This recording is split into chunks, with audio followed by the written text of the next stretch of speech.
আচলতে সঁচাকৈ আজি এটা আনন্দৰ মুহূৰ্ত যে আমাৰ বিনামূলীয়া যাত্ৰী থিয়েটাৰে আজি 16তম বৰ্ষত ভৰি দিলে আৰু এই 16তম বৰ্ষত তেখেতসকলে তিনিজন নাট্যকাৰৰ 3খন নাটক উপস্থাপন কৰিব বিচাৰিছে।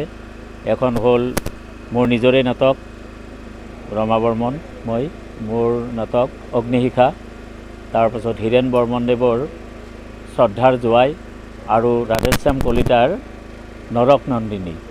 গতিকে আজিৰ পৰা আখৰা আৰম্ভই হ'ব।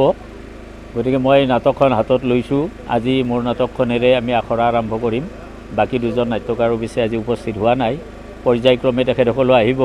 মই ভাবোঁ এইবাৰ বীণা দেৱীৰ যিটো যাত্ৰা, আমাৰ নৱ প্ৰযোজক, আমাৰ নতুন প্ৰযোজকে এইবাৰ হাতত তুলি লৈছে বীণা দেৱীক নতুনকৈ।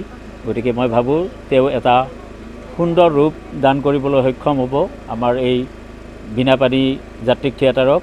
মই সেইখিনিয়ে কামনা কৰিছোঁ। আৰু আজিৰ পৰা যিহেতু আখৰা আৰম্ভ হ'ব, আমাৰ যিখিনি শিল্পীক ইয়াত লগ পাইছোঁ মই, এই গোটেইখিনিয়ে পুৰণা শিল্পী, যথেষ্ট অভিজ্ঞ শিল্পী। গতিকে মই ভাবোঁ এইবাৰ নাটক ভালেই হ'ব আৰু ভাল কৰাৰ চেষ্টা আমি পূৰ্ণোদ্যমে কৰিম, এইটো মই আশা ৰাখিছোঁ। মই এই বিষয়ে বীণাদেৱী যাত্ৰীক ব্যক্তিবদ্ধ হৈছোঁ। মোৰ ঘৰ আমৰিখোৱাত। মোৰ ঘৰ সৰ্বগত। মই 2023-24 বীণাদেৱী যাত্ৰীক থিয়েটাৰ। মোৰ নাম শ্ৰী মনোজ। সেই সিংমা মই পাপৰি মিনিয়েচাৰ থিয়েটাৰ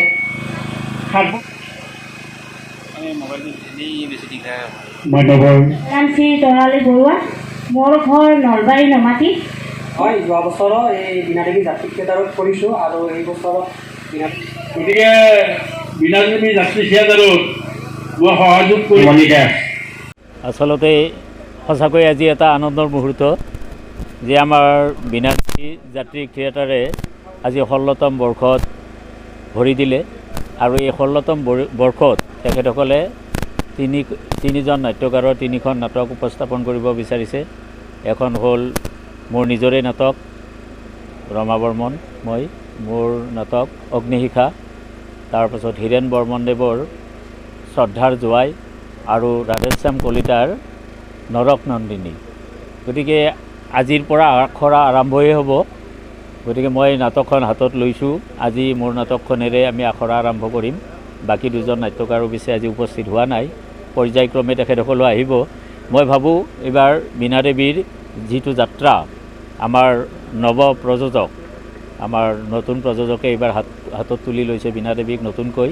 গতিকে মই ভাবোঁ তেওঁ এটা সুন্দৰ ৰূপ দান কৰিবলৈ সক্ষম হ'ব আমাৰ এই বীণাপাণি যাত্ৰিক থিয়েটাৰক।